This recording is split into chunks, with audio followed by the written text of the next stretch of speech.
Salam Mehriban xanım, xoş gəlmisiniz. Sizi bu etiraf layihəsində görməkdən çox şadıq. Düzdür, biz çoxdan planlaşdırırdıq, amma qismət bugünəymiş. Salam, təşəkkür edirəm dəvətinə görə. Hə, qismət bugünəymiş. Mehriban xanım, mən istəyirəm sizin biraz gənclik illərinizdən başlayaq. Bilirəm ki, ən böyük arzularınızdan biri həkim olmaq olub. Hətta sənədlərinizi də vermək istəmisiniz, qəbul olmaq istəmisiniz, amma tale ilə gətirib ki, ola bilməmsiniz və çox qəribə bir ziddiyyət. Əslində, həkimlik başqa sənət növüdür, aktrisalıq başqa sənət növüdür. Necə oldu, nə baş verdi ki, həkimliyə başlanan yol sizi gətirdi, çıxartdı Milli Gənc Tamaşaçılar Teatrına? Ümumiyyətlə, mən uşaqlıqdan orta məktəbdə oxuyanın həkim olmaq arzusundaydım, məktəbi qutarana qədər. Demək olar ki, bütün kənddə, məktəbdə də hamı belə hesab edir ki, mən həkim olacağım. Olmalı, orta məktəbdə yaxşı oxumuşam, demək olar ki. Fənlərdən qiymətlərim 5 idi. Özüm də həvəsli idim həkim olmağa. Çünki mənim anam bizim kənddə, kəndin məntəqəsində qadın həkim idi. Və demək olar ki, o bütün kəndin anası hesab olunurdu. Onu qədər çox istəyirdilər ki, indiyənəcəndə anam haqqında çox yüksək fikirlərdədirlər, çox gözəl danışırlar. Allah ölənlərinizə rəhmət eləsin. Yəni, anamın o işinə olan o sevgisi, o məhəbbəti məni də həvəsləndirmişdi ki, mən də həkim olacağım, onun işini görəndə. Amma düzdür, mən sənədlərimi verdim o vaxtı Azərbaycan Tibb İnstitutuna. Birinci il daxil ola bilmədim, kəsildim imtahanlardan. İkinci ilə elə oldu ki, mən ümumiyyətlə hazırlaşa bilmədim. Biraz ailəmizdə vəziyyət biraz gərginləşdi, anam çox xəstə oldu. Yəni evin elə bil ki, düzdür, biz evdə 3 bacı, 3 qardaşıq. Bacılarım onda ikisi də ərdə idilər. Evdə tək mən qalmışdım. Demək olar ki, evin bütün o yükü gücü mənim çiğmə düşmüşdü. Və elə oldu ki, mən o illəri hazırlaşa bilmədim o ilə. Amma mənim orta məktəbdə oxuyandan belə rəqs eləməkdən çox xoşum gəlirdi. Və bütün hamı məni rəqs eləyən qız kimi tanıyırdı. Bizdə mədəniyyət evi var idi, orada tez-tez konsertlər verilirdi. Orada mən də rəqs eləyirdim. Mənə elə oldu ki, o rəqs eləyəndə gəldilər, rayondan da gördülər, rayonlar dəvət elədilər. Sonra orada konkurslar keçirildi, bütün rayon üzrə və konkurslar keçiriləndə orada mən birinci yerə çıxdım. Sonra dedilər ki, bu Respublika üzrə keçiriləcək bu konkurslar, məni də ora göndərmək istədilər. İş elə alındı ki, mən gedə bilmədim konkursa, başqalarını göndərdilər. Yəni, belə incəsənətə həvəsim var idi. Uzaq deyildiniz də, yəni yaxın idiniz. Yəni, ədəbiyyatı da çox sevirdim, yaxşı şeir deyirdim, müəllimlərim çox razı idilər məndən. Amma incəsənətə gəlmək, aktyor olmaq, mən ümumiyyətlə aktyorları həmişə televiziyadan izləmişəm, kinoda, televiziyada göstərilən tamaşalarda. Televiziya tamaşalarında, bəli. Açığın deyim ki, o insanlar mənim üçün əl çatmaz, qeyri-adi. Mənə elə gəlir ki, hər adam o sahəyə gedə bilməz. Onlar seçilmiş adamlardır. Və o baxımdan o sənət mənim üçün toxunulmaz, əl çatmaz bir... Kimləri idi Mehriban xanım, o dövrün əl çatmazları? O dövrün əl çatmazları, indi bizim hamımızın dünyasını dəyişənlər də var.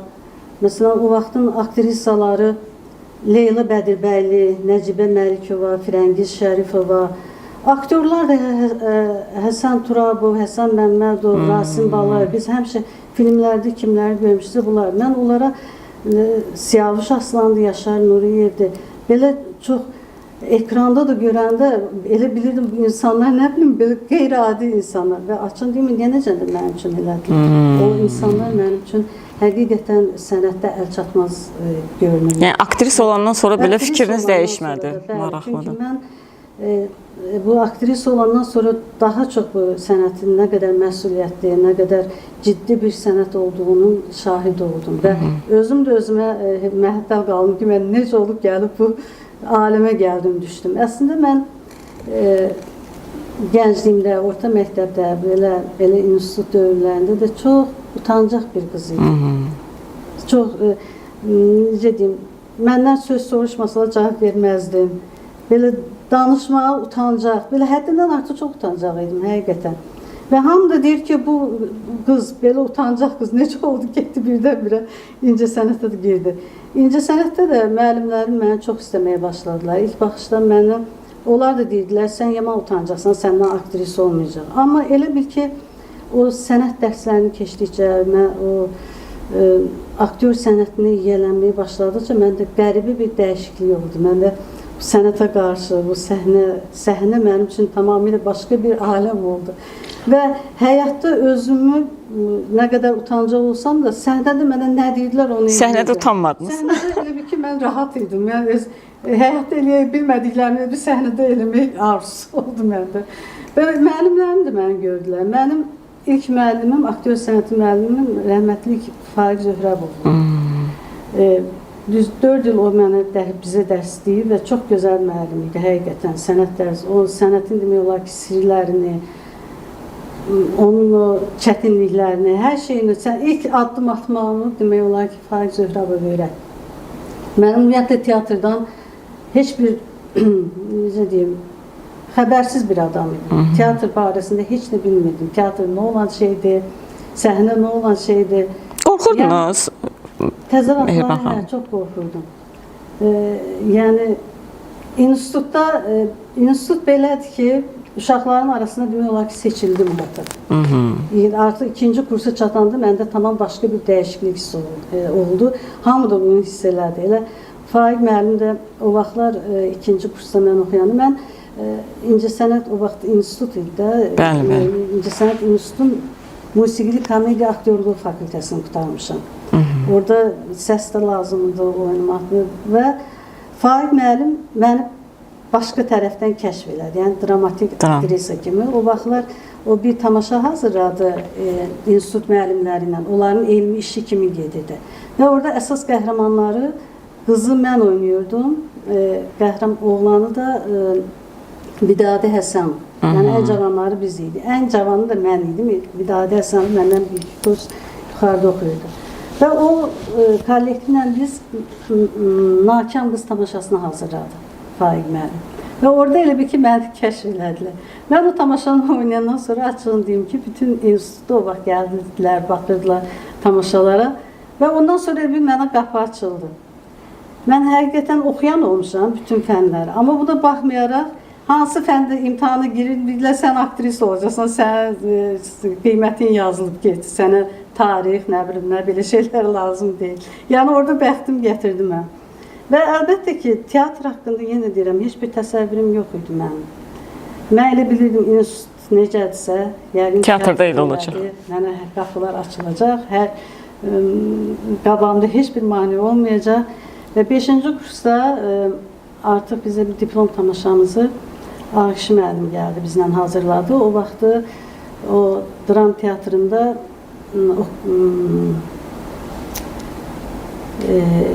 Od gəlini tamaşasını hazırlayırdı. Və dedi ki, mənə kütləvi səhnəyə çıxmaq üçün aktyorlar. Bizim kursdan 1-2 nəfər getdik. Orada kütləvi səhnələrə çıxdıq. Hə, bax, teatr onda mən orada gördüm. Əsl teatr nədir? Biz orada kütləvi səhnəyə və oradakı, inanırsınız, mənə elə gəlir ki, o vaxtı bir möcüzəli bir yerə düşmüşdüm. Mən inana bilmirdim ki, kütləvi səhnədir. Çıxıram mən Yaşar Nuriyevlə, Bəsti Cəfərova ilə, Ramiz Məlikov, Siyavuş Aslan, Hacı İsmailov, bu adamlarla mən bir yerdə səhnəyə çıxıram. Hələ kütləvi səhnəyə çıxanda ayaqlarım əsirdi, o dərəcə. Həm də məsuliyyət var idi məndə çox. Və orada yavaş-yavaş artıq teatrın nə olduğunu anlamaya başladım. Və sonra institut qutarandan sonra Vaqif tamaşasında təzədən bərpası oldu və onu da Ağışı müəllim bərpa edirdi.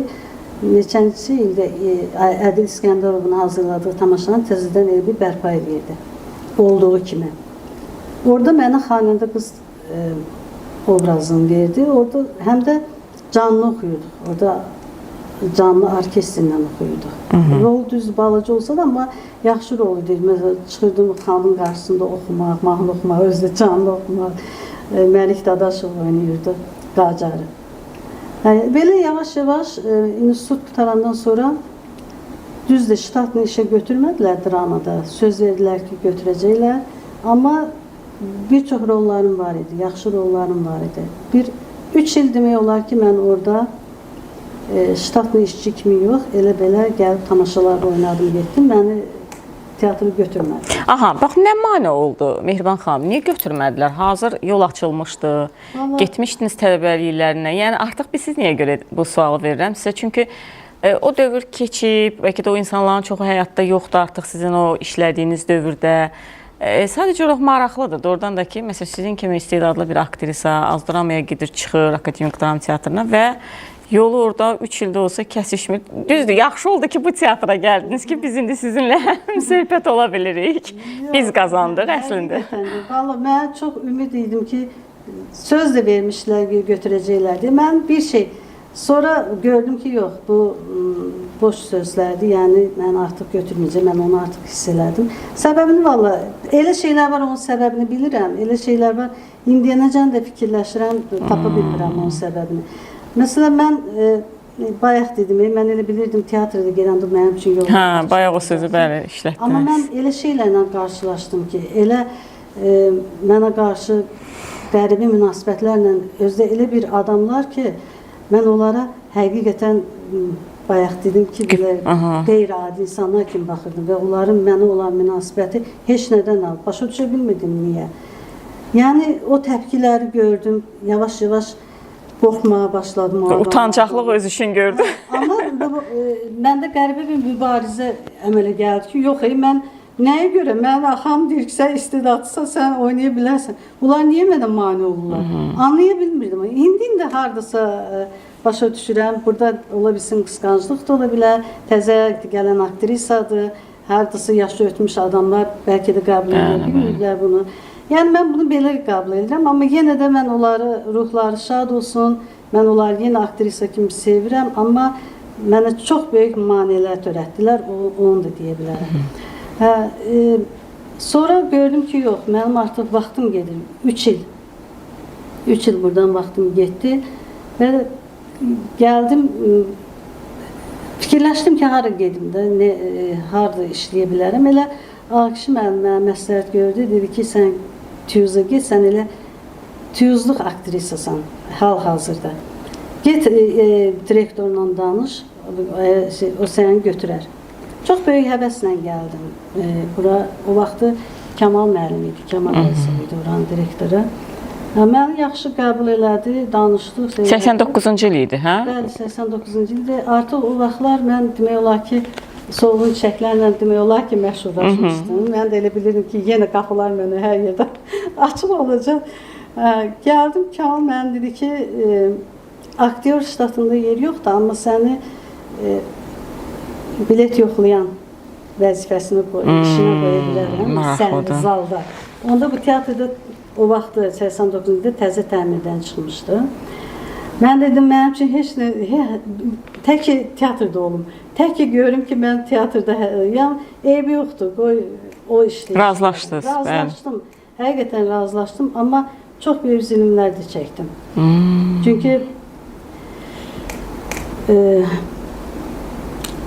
bilirsiniz, qəribə bir şeydir.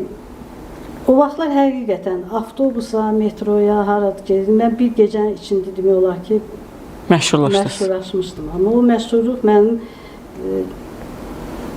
necə deyim, xasiyyətimi dəyişmədi. Yəni, əksinə mən utanırdım.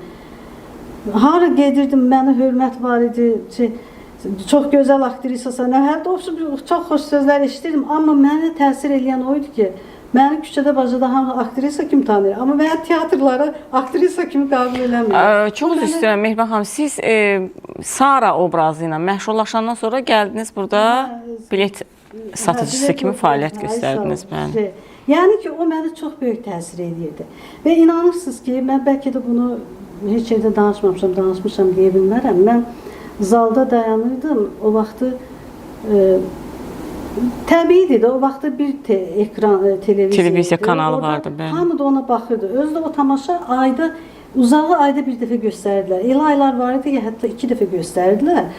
Yəni o tamaşaya gələnlərin hamısı gözü məndə. Onlar Solğun bilmirdilər- Çiçəklər tamaşası, onlar bəli. bilmirdilər ki, mən nəyə görə zalda dayanmışam. Və mən də həqiqətən utanırdım. Gəlirdilər, yaxınlaşırdılar.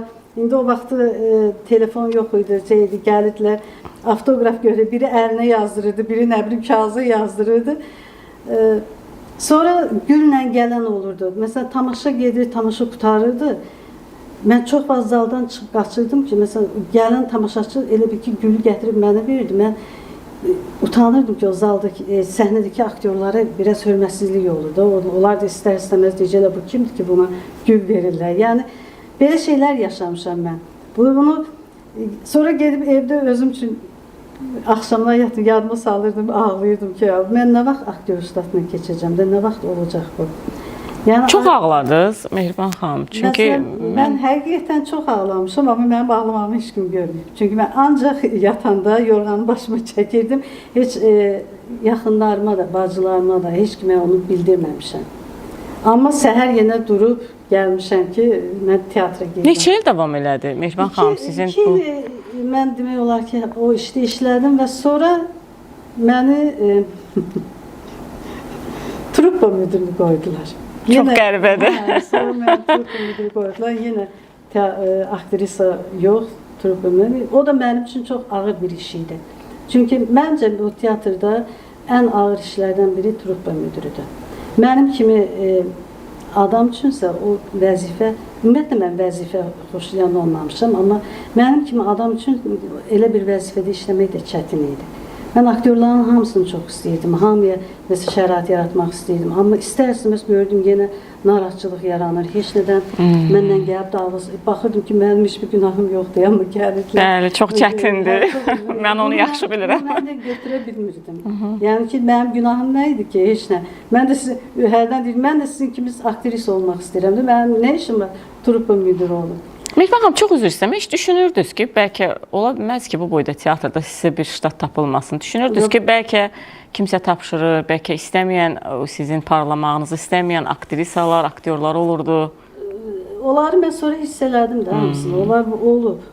Onları mən sonra aktyor ştatına keçəndə hiss elədim. Və təsəvvür edin ki, o boyda işlərdən sonra yenə mən bir il yarım işlədim truppa müdürü, sonra Ələsgər gəldi. Ələsgər məndən sonra keçdi o işə.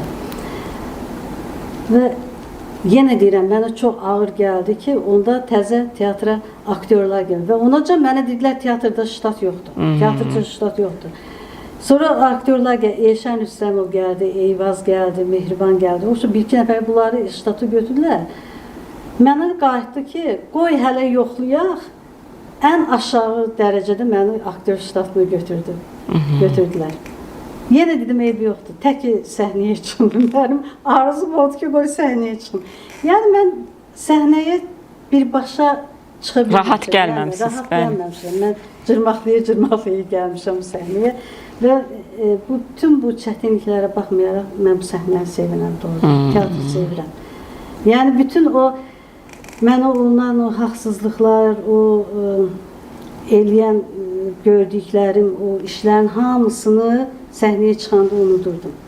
Səhnədən çıxıb kənara, teatrdan çıxanda artıq fikirləşirdim, yenə gedim, fikirləşə, filan şey belə oldu, bu belə elədi, o elə elədi. Gedirdim, o evdə oturdum, ay Allah, neyiniyim, mən bunların öhdəsindən necə gəlim?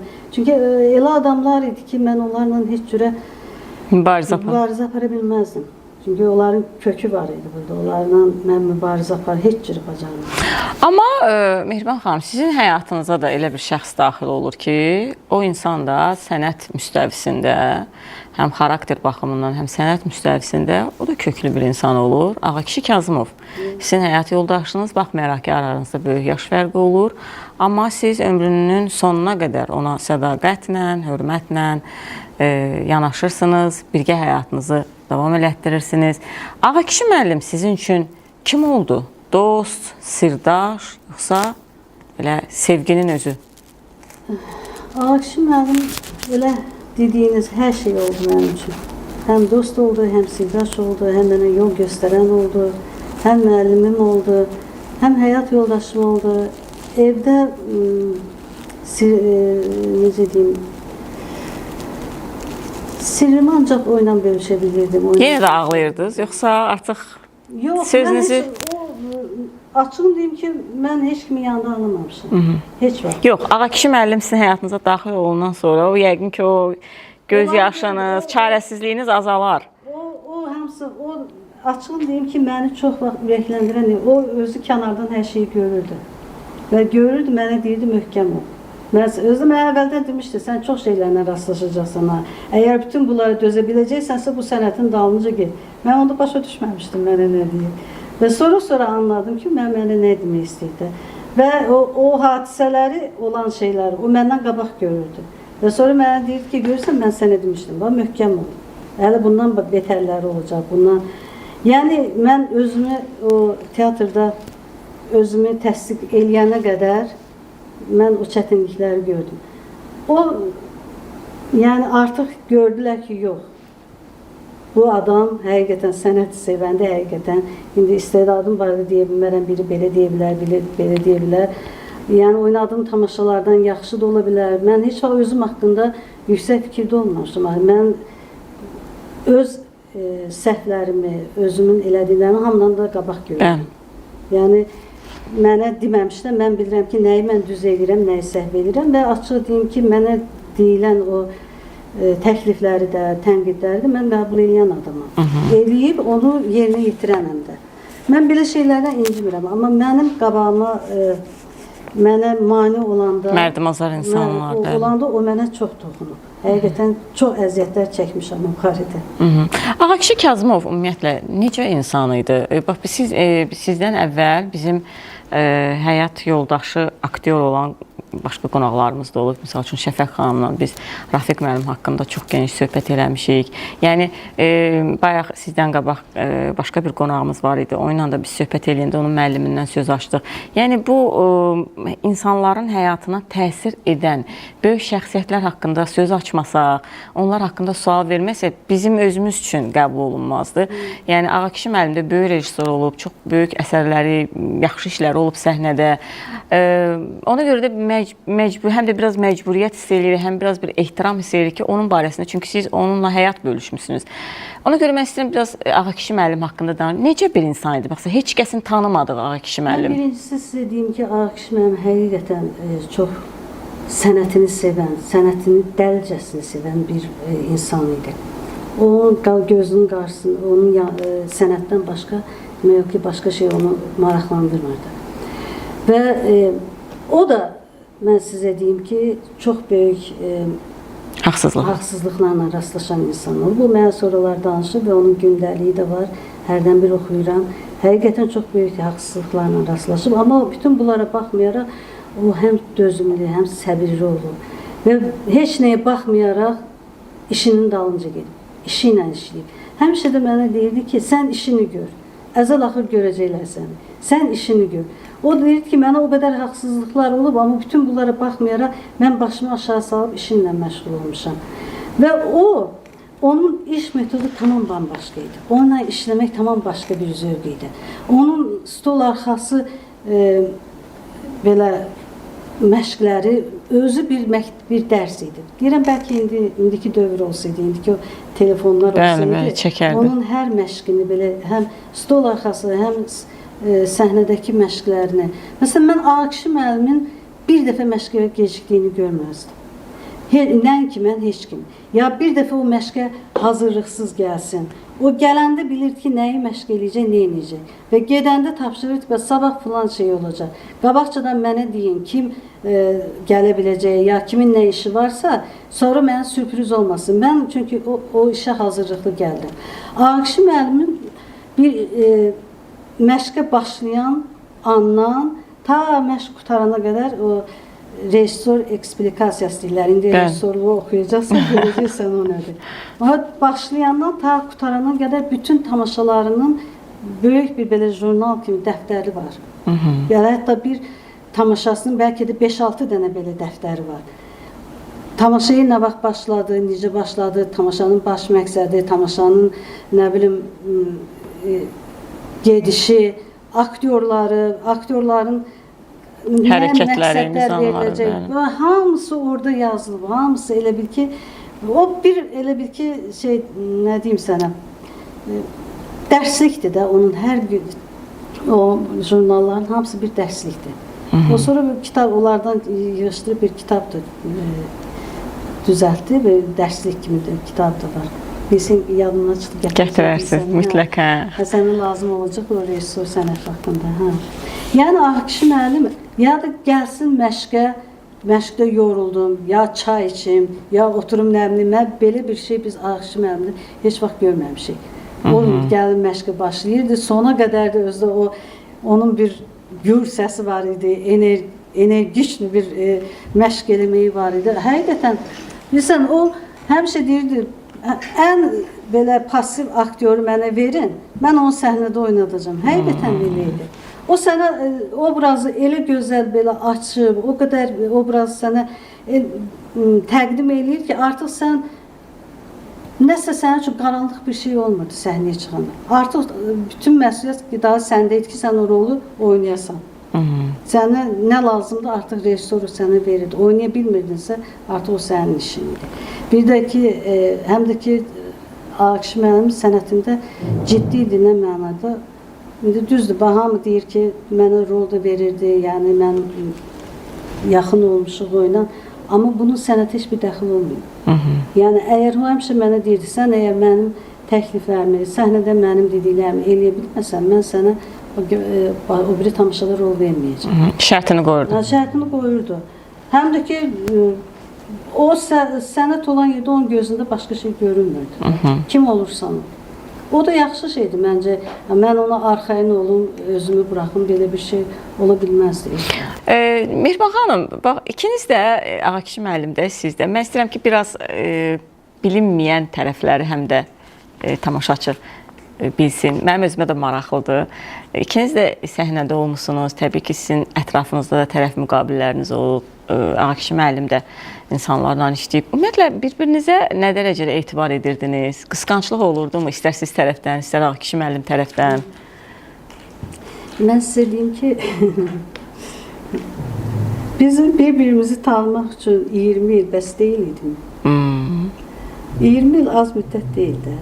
Bir var, düzdür, bir səhnədə, teatrda bir yerdə olmuşuq, yəni tamaşalar da bir yerdə işləmişik. Tamaşalardan sonra biz mütləq görüşüb, o məşqləri də, tamaşaları da müzakirə edirdik bir-birinə. Yəni, mən ondan çox şeylər öyrənmişəm, çox şey ondan götürmüşəm. Yəni, mənim üçün o adamla danışmaq, onunla söhbət eləmək, onunla nəyisə müzakirə etmək çox maraqlı idi. Çünki çox maraqlı adam idi. Çox hər tərəfli adam idi o. O qədər, siz yəqin ki, onunla heç ünsiyyətli olmamışım, bəli. Amma onunla ünsiyyətli olanlar da deyir də, bizə çox dərin adam idi o. Onun çünki günü kitabxanalarda keçirdi. Deyir, mən Leningradda oxuyanda o vaxtlarda oxuduğum müddətdə ancaq kitabxana oturmuşam, oxumuşam. Yəni, hansı sahədən onu sual versən, o sənə çox ətraflı cavab verərdi. Mənə də bu çox maraqlı idi. Mənim o qədər bilmədiyim şeylər var, o qədər indi də bilmədiyim şeylər var ki, yəni çoxsunu ondan öyrənmişəm. Məsələn, Akişi müəllim bir dənə tamaşanı hazırlayanda, od gəlini məsələn hazırlayanda deyir, onun bütün tarixi oxuyur. Məsələn, Babəkin, o dövrün tarixini oxuyub, hardan gəlir, necə gəlir. Çünki deyir, mənim qarşımdakı aktyor mənə sual verəndə, mən əgər onun sualının qarşısında aciz qalacam, sonra mən nə rejissoram? Mən gərək hər tərəfli hər şeyim. Həm musiqini, sən özün bilirsən, rejissorluq ən çətin sənətdir. Rejissor bəstəkarın da işini bilməlidir, rəssamın da işini bilməlidir, bütün dünya ədəbiyyatını bilməlidir, hər tərəfli olmalıdır rejissor. Onu bir olmadısa, bu rejissordan mən inanmıram, elə bir dərin rejissor ola bilər. Rejissor hər tərəfli olmalıdır və o baxımdan da bizim yəni söhbətimiz tuturdu. Məsələn, mən həmişə ilk vaxtlarda onunla danışanda çox utanırdım, deyirdim, ay Allah, bu cür insan mənimlə danışır, mən onun yanında nə deyim. Amma sonra bəlkə də o özü o vəziyyəti ilə gətirdi. Çox vaxt deyirdi ki, sən mənə çox şey öyrədirsən, xəbərim var ki, özüm müvəttəl qalırım, nəyi öyrədirəm görəsən ona. Yox, deyir mənim bu yaşıma baxmır. Çox şeylər sən mənə öyrədirsən. Evdə məsələn çox rahat idi onunla. Məsələn, nəyisə bir şey istəməyim, nəyisə bir şey mənim üçün mənim xoşuma gəlmir. Belə bir şey yox idi. Məsləhətli olurdu hər şey. Nəyisə eləmək istəyirdisə bir yerdə otururduq, məsləhət eləyirdik. Mehriban xanım, iş yoldaşı burada qalırdı. Evdə yəni konkret həyat yoldaşıydınız, yoxsa işi də ev aparırdınız, çıxarırdınız? Yox, özü deyirdi ki, işi evə aparmayaq da. Çünki deyir, işdə kifayət qədər o qədər gərgin oluruq. Evdə əgər gəlsək, artıq o tamam, nə bilim, beyinlər körlanır. Biz özümüz də düzdür. İkimiz də yaradıcı adamlar biraz qəribə olurlar. Çalışırdıq ki, evə gətirməyəydik, çalışırdıq. Amma son vaxtlar ki, o birdən-birə teatrdan çartdılar, teatrdan ayrıldı. Elə bil ki, onda qəribə bir stres əməliyyatı. Çıxartdılar. Bəli, çıxartdılar. O yaş söhbətini ortaya atdılar və birinci özü getdi ərizə yazdı. Dedi, məni heç kim çağırda bilməz, mən gelib özüm ərizə yazacağam. Amma elə oldu ki, indi o yaşda, o vaxtın yaşında, o yaşındakılar indi də işləyirlər, Allah canlarını sağ eləsin. Və o teatrdan ayrılmağa ona çox böyük zərbə oldu açınca. Çox xəstələndi. Çox xəstələndi. Əvvəl bu vəziyyətdən demək olar ki, çıxartdı onu. Yəni, yavaş-yavaş mən qayıtdım ki, universitetdə dərs deyirsən, eyb yoxdur. Elə hesab elə ki, o da teatr kimi bir şeydir, uşaqlarla işləyirsən. Yavaş-yavaş özü də barışdı o vəziyyəti ilə. Amma hiss edirdim ki, teatr üçün darıxır. Ora ağlatırdı, bura ağlatırdı, ora zəng edir. Bir dənə tamaşa, heç nəyinizi istəmirəm deyirdi. Bir dənə tamaşa verin, gəlim işləyim. Elə bir ki, içini boşaltmaq istəyirdi. Onun çox arzuları var idi. Çox tamaşalar qoymaq istəyirdi. Sonra yavaş-yavaş meylini saldı da tələbələr hazırlamağa, uşaqlarla kurs götürdü. Uşaqları ikinci kursu gətirəndə universitetdən də onu çartdılar. Bu elə bir ki, ikinci dəfə onun böyük bir zərbə oldu. O da yaş məsələsi idi, Mehriban xanım? Yəqin ki, yaş məsələsi idi, amma yaş məsələsi isə yenə deyirəm, o yaşda indi dərs deyənlər də var. Amma Akşi müəllim kimi pedaqoq indi də deyirlər, bəlkə də universitetdə yeganə pedaqoq idi. Həqiqətən onun dərs metodu tamam başqa idi. Məsələn, o uşaqlar ikinci kursacan rejissorluğu aparırdı. O uşaqlar indiyənəcən hərdən mənə zəng vururlar, deyir, sonra biz əldən ələ keçdik, deyir, biz qaldıq avara. İndi heç yerdə də yoxdular. Biz çox istərdik, getdik, xahiş elədik ki, bəlkə Akşi müəllimin yanına da gəldilər, o xəstə qalmış gəldilər ki, Akşi müəllim, bəlkə biz gedək, xahiş eləyik, gələsiz, dərs deyəsiz. O dedi, gedin deyin, amma xeyri yoxdur. Laf, mənə maaş da lazım deyil. Özü də demişdi, mənə imkan verin ki, mən o uşaqları 4-cü kursacan aparım. Çünki mən metodumla geçsinlər də, mən bilim ki, heç olmasa bir nəfər, 2 nəfər rejissor yetişdirə bilərəm də. Alınmadı nəsə, amma bütün bunlar ona səhhətinə çox böyük təsir elədi. Xəstələndi. Həqiqətən çox təsir elədi və mən günü-gündən gördüm ki, geri gedir. Mənə bildirmək istəmirdi çox vaxt, amma bəzən oturan yerdə mən hiss edirdim ki, bir də gördüm, oturan yerdə adamı görsən yuxu aparır da bəzən, elə hallar olur. Bir də gördüm, yatan yerdə məşq eləyir, kimlənsə danışır belə. Mənə o qədər təsir eləyirdi ki, və inan ki, bu mono tamaşanı götürməyin əsas səbəblərindən biri də oldu. Biz əvvəllərdən də fikirləşmişdik ki, bəlkə bir mono tamaşa hazırlayaq, sonra da onsuz da teatrda işim çox idi deyə bunu bir müddət kənara atdı. Mən dedim, istəyirsən mən mübarizlə danışaq, bir dənə mono tamaşa məndən hazırlaya bilərsənmi? Dedi, sən istəyirsənsə hazırlayaram da, onda əsər axtar tap, hazırlayaq. Elə oldu ki, internetdən axtardıq, nə bilim, belə çox əsərlər axtardıq. Mən İstədiyim kimi yaşamışam. Mən sevincə dedim, bəlkə səndə olar əsər. Dedim, məndə var Mehriban, sənə göndərərəm papqa ilə. Rus dilində idi, adı Zelda gedirdi. Elə oxuyan kimi elə birdən-bir o tutdu məni, elə ruscada, çox şeyin başa düşsəm də, düşməsəm də. Dedim, mənə elə gəl ki, tapmışam. Özü də oxudu, o mənə çox uzun bir əsər idi. Elə oxuyanda bir 2 saat boyu gedirdi. Oxudu, dedim, Meri, bu sənə çox çətin olacaq, ha, bilirsən bu nədir? Onu dərinliyini oxuyan kimi hiss eləmişdim, mən hiss eləməsəm də. Dedim, elə mən istəyirəm çətin olsun, dərin olsun. Başladı o iş üzərində, xəstə də olsa, xəstə tərcüməsini elədi. Sonra onun səhnə variantını tapdı və bir qısaltdı. Elədi ki, nə mövzuya çox təsir eləməsin, həm də aydın olsun da. Yəni, səhnə başqadır, əsər başqadır da. Kim bir maraqlı bir şey alsın. Mənə elə gəlir ki, o çətinliklərə, məşqlər də çox çətinliklə gəlirdi. Mən gördüm nə qədər çətinlik çəkirdi. Yəni, o vaxt Mübarizdən xahiş elədik, sağ olsun, o razılıq verdi. Gəldik və mən hiss elədim ki, onda nəsə bir canlanma əmələ gəldi. Özündə bir İnam əmələ gəldi ki, mən doğrudan lazımam, kiməsə lazımam da. Tamaşa da hazır olandan sonra və açığını deyim ki, neçə bir tamaşa oyuna işləmişdik.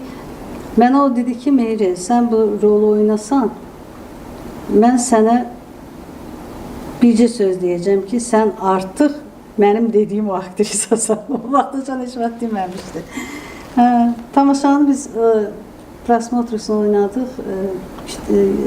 Bu küçə ilə gedirdik, o Nizami küçəsi ilə danışır. Özü də dedi ki, belə tamaşadan sonra birbaşa evə getmək olmaz da. Gərək biraz hava alırsan. Onda qayıtdı, dedi ki, Meri, sən mənim ümidimi qırmadın. Hava olsun sən.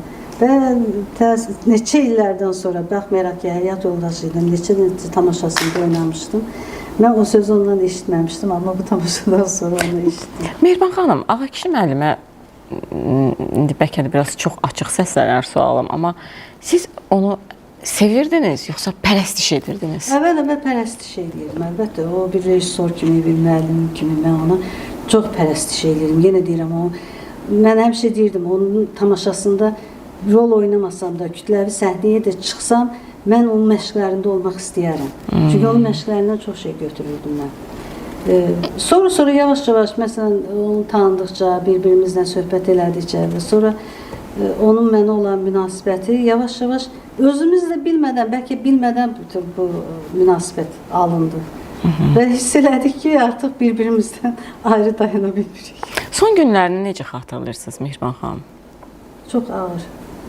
Mən sizə deyim ki, düz 2 il mən ondan mübarizə apardım o xəstəliyinə. Arada bir düzəldi də, əməl başlı ayağa qalxdı, gəzdi də. Özü də çox pis bir vaxta düşdü, pandemiya dövrünə düşdü. Demək olar ki, Bakıda olmadığım xəstəxana olmadı onunla belə. Çox ağır anlar yaşadım, çox. Mən indi xatırlayıram, yadıma salıram, deyirəm, mən necə dözdüm o adamı. Həm beyni körlanmışdı, o insult vurmuşdu beynini. Çünki tamam hər şeyi unutmuşdu, yaddaşından çıxmışdı, harada olduğunu bilmirdi, lap təzə vaxtları. Qışqırırdı, hara yaşayır. Xəstəxanalarda ancaq özdə Elvin, ancaq mənə tanıyırdı. Heç bir həkimi yaxına buraxmırdı. Deyirdi, Mehriban olmasa heç biriniz gəlməyin yanıma. Ona görə o ilə bütün xəstəxanalarda da mən olmuşam. Onun ən ağır anlarında da mən olmuşam. Son vaxtları, ümumiyyətlə, ayaqları tamam tutulmuşdu. Və heç kəs inanmır, həyat qonşularımızla hərdən bir həyətə düşürürdüm onu. Əlil arabası almışdım. O arabayı özüm onu otuzdururdum, özüm götürürdüm, özüm aparırdım. Həyətdəkilər deyir, sən də böyük, sən də haradadır o güc, o boyda adamı götürürsən. Həqiqətən bir Allah mənə hardasa o gücü vermişdi. Amma hardasa da inanırdım ki, mən onu qaldıra biləcəm deyə. Amma son bir neçə dəfə elə hal keçirdi, o ayağa qalxdı. Amma son bir həftənin xatırlayıram ki, yavaş-yavaş hiss elədim ki, yox, bu adam deyil. Artıq da heç cür onu qaldıra bilmirəm. Tamam ağırlaşmışdı. Həkim çağırdım, vəziyyəti pisləşmişdi. Həkim çağırdım. Dedi ki, Mehriban xanım, biraz hazırlıqlı olun da, vəziyyət yaxşı deyil. Mən də fikirləşirdim, dedim, ağır deyil, yəni nə, 1 ilə, 2 ilə belə dözə bilərmi? Gördüm, həkimimiz baxdı belə. Onu deyə bilmərəm dedi, amma elə elin ki, yanınızda da adam olsun da. Mən demişim, yanımda adam neyirəm ki, mən qorxmuram. Həqiqətən də qorxmuram. Əvvəllər mən elə fikirləşirdim ki, yanımda kimsə can versə, ya mən ümumiyyətlə ölüm mənim üçün çox ölümü mən heç vaxt qəbul edə bilməmişəm. Heç vaxt da mən təsəvvür edə bilmirdim ki, mənim yaxın adamlarımdan kimsə ölə bilər. Mən onu qəbul edə bilmirdim. Məsələn, mən atam dünyasını dəyişəndə Allah rəhmət eləsin.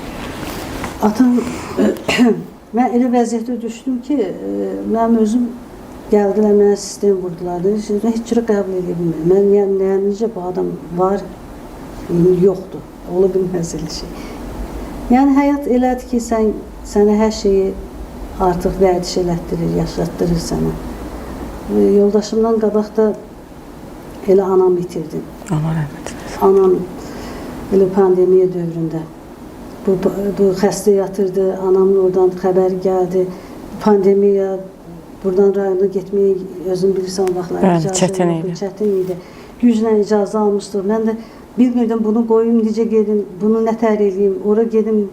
Çox belə nə bilim, çox gərgin anlar yaşadım. Yenə getdim, bir günlük getdim, anamı da dəfn eləyib dağı qayıtdım. Yəni ağır vəziyyətdir. Onda Mehriban xanım, Ağakişi müəllimin dünyasının dəyişməsi gözlənilməz oldu sizin üçün. Çünki deyirsiniz, həkim deyirdi, mən uzaq məsafə götürürdüm, uzaq dövr götürürdüm. Mən deyirdim də o, hələ ki o vəziyyətdə qala bilər də, yəqin qala bilər. Amma həkim, daha demirəm, son bir həftənin söhbətini deyirəm, gəldi, dedi ki, hazır ol da. Düz bir həftə keçdi o həkim o söz deyəndən sonra. Son 3 gün ki, ümumiyyətlə daha yerindən qalxa bilmədi. Heç yadımdan çıxmır.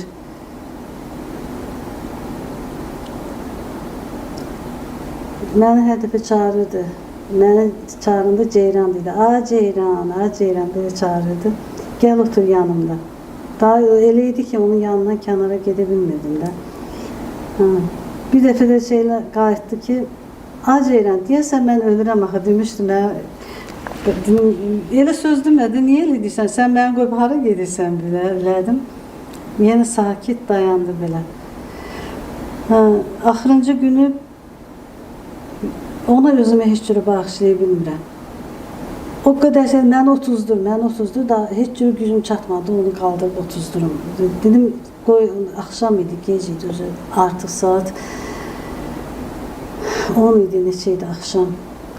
Yalvardı ki, mən 30'dur. Nə qədər istədim qaldıram, 30'dura bilmədim. Dedim, onda qoy, yat. Səhər mən qonşular çağırıram, qonşumuzda var idi, kömək edirdilər, həmişə gəldi mənə. Dedim, çağıraram, səhər gəlib səni 30'durardı, indi mənim gücüm çatmır sənə.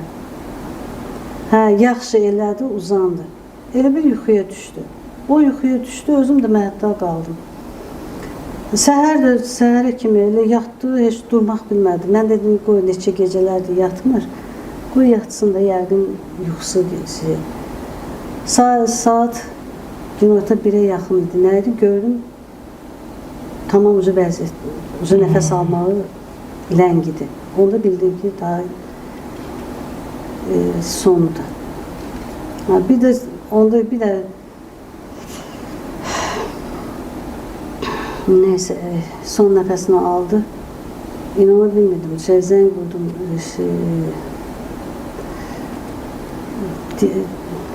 Həkimlərə ki, gəlsinlər də.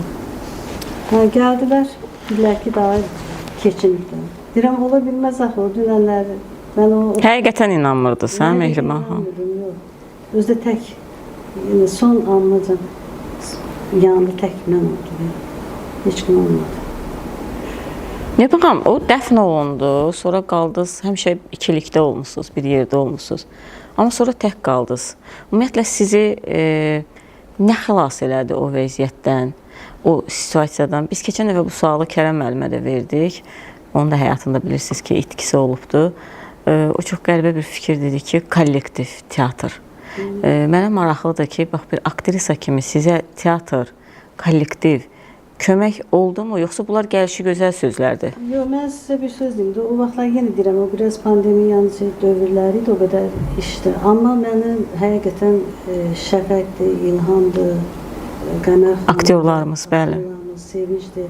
Onlar tez-tez gəldilər, getdilər. Dəstək oldular. Ümumiyyətlə, hər gün zəng vururdu mənə. Nə gözəl. Yaşamışdı onu.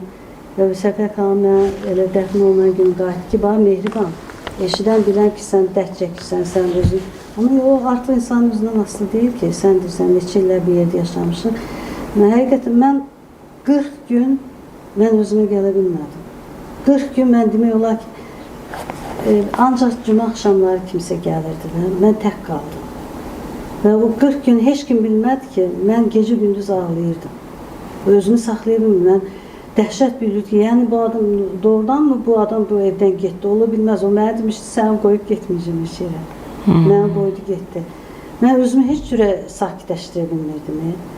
Sonra çox ağır açın dedim ki, pis xəstəlik də tapdım. Mən həkimə getdim, xeyli müalicə aldım mən. Yəni bunları mən heç şey də deməmişəm, amma demək olar ki, bir ilə yaxın mən müalicə götürdüm. İşə də gəlirdim, gedirdim. O vaxtlar çox ağır, hətta Kod Adəbi xanım məşqləri başlamışdı. Tamaşanın, bəli. Məşqləri başlamışdı. Mən həqiqi özümü çox pis hiss edirdim. Adicə bir cümləni oxuyanda hiss eləmirdim ki, mən nə oxuyuram, nə edirəm. Özü də Mehriban xanım bilirsiniz ki, tələbkar idi. Hərdən bir qışqırırdı da, amma bilmirdim mənim vəziyyətimi. Mən deyə bilməzdim ki, bu bəhanə, yəni biz aktyor bəhanə eləməməliyik. Səhnə məşq vaxtı, mənim vəziyyətim, onun heç kimə dəxli yoxdur. Amma mən halları keçirdiyimə görə deyirəm ki, yəni o vaxtlar da oradan çox pis vəziyyətlər keçirdim. Nə eylədiyimi, səhnədə nə elədiyimi, niyə çıxdığımı bilmirdim. Çox ağır keçirdim. Yaxşı ki, yəni həkim mənə elə əvvəldən demişdi, o akşam mənim vəziyyətimi görəndə elə onun həkimi idi. Dedim, Mehriban xanım, sənin özünə müalicə lazımdır. Dedim, yox, mən özüm gələcəm də onun öhdəsinə. Dedim, mən sənə deyirəm, amma ehtiyatlı ol da, mən bilirəm ki, deyirəm. Həqiqətən düz deyilmiş. Mən sonra hiss elədim ki, yox, mən özümə gələ bilmirəm. Bu içinizə atdığınız şeylər hamısı üzə çıxdı. Üzə çıxdı və getdim elə o həkim yanına. Deyir, görürsəz, mən sizə demişdim. Sən müalicəsiz heç cürə düzələ bilməzsən. Şükür Allah ki, yəni yavaş-yavaş və sonra özüm artıq işə özümü köklədim, dostlara köklədim. Bir yerdə yığışdıq, oturduq, durduq. Yəni bu, özün bilirsən, bu uşaqlarla. Onlar mənə çox kömək oldu. Və yavaş-yavaş öz normal həyatıma demək olar ki, qayıtdım. İndi necəsiz Mehriban xanım? İndi o belə deyək də, tənhalıq sizin üçün nə ifadə eləyir? Artıq öyrəşmişəm ona. Həyat tərzi kimi. O həyat tərzi kimi, hə. Artıq öyrəşmişəm. Və başqa cürdə özümü təsəvvür edə bilmirəm, açığını deyim.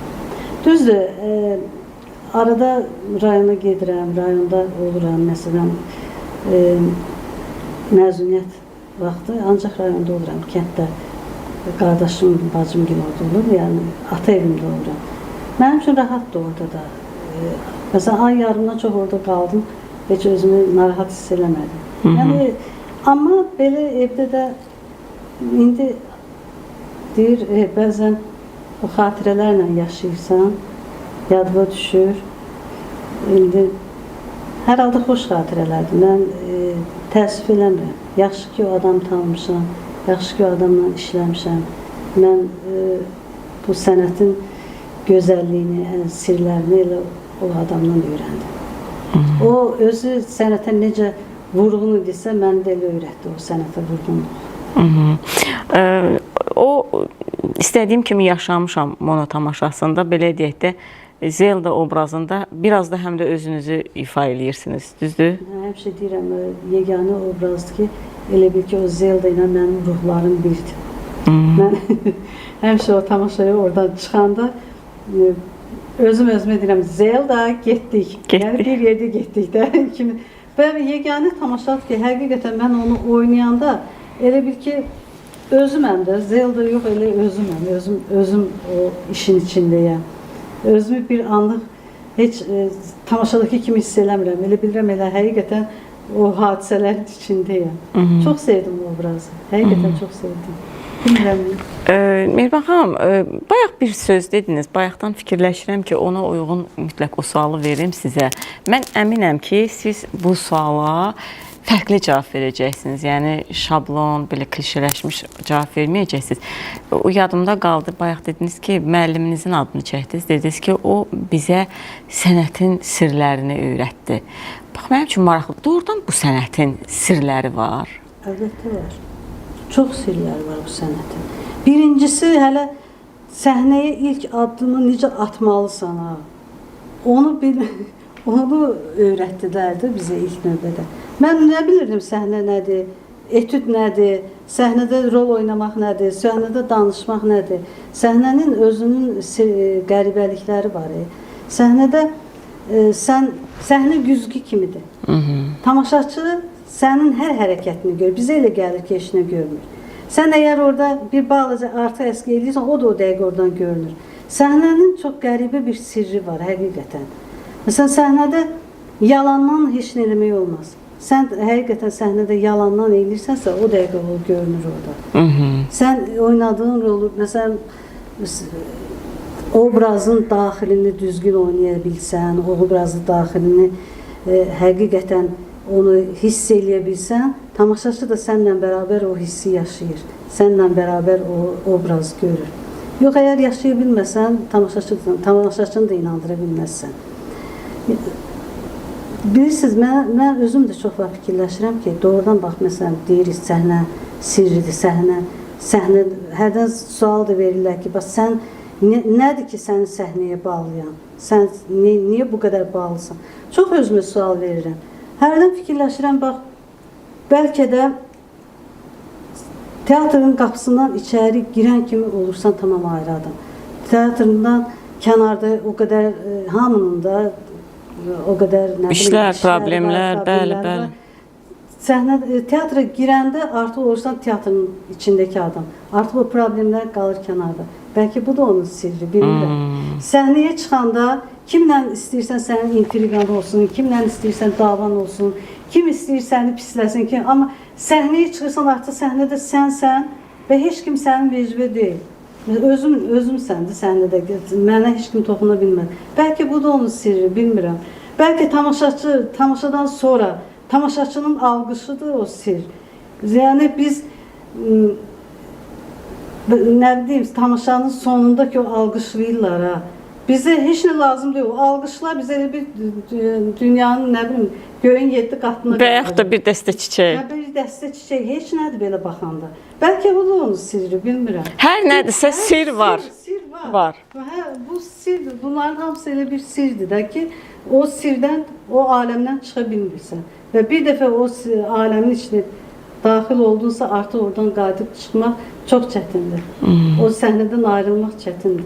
Səhnə səni özünə bağlayır ki, indi mən özümdən danışıram. Yəni, mənə o qədər çətinliklər oldu, o qədər mən bayaq dedim də, yaxına buraxılmırdım elə bil ki o səhnəyə. Amma mən can atırdım, yox mən gəlməliyəm, o səhnəyə gəlməliyəm, çıxmalıyam. Və mən indi səhnədə olduğum anlarıma şükür edirəm ki, mən onun arzusunda çox olmuşam. Mən niyə onun, necə deyim,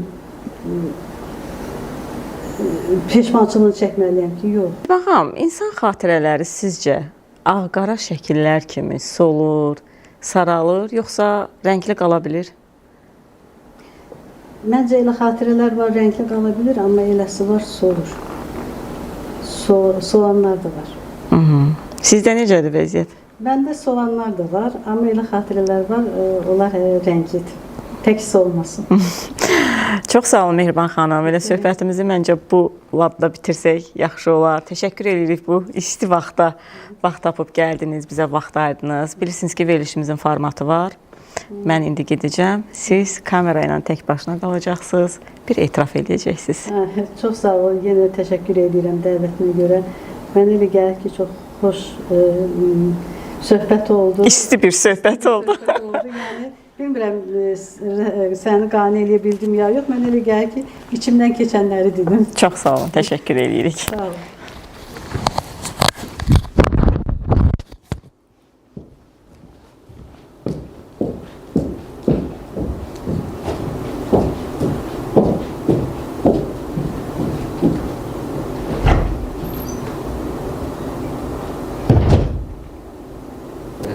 Bu sənət mənə insanların gözünün içinə baxıb onun daxilini oxumağı öyrətdi. Bir kəlmə sözü ilə nə demək istədiklərini öyrətdi. Və heç kimin qabağında alçalmamağı öyrətdi. Məhz bu xüsusiyyətlərə görə mən bu sənətimi çox sevdim və ikinci dəfə bu dünyaya gəlsəydim, etiraf edirəm, yenə bu sənəti seçərdim.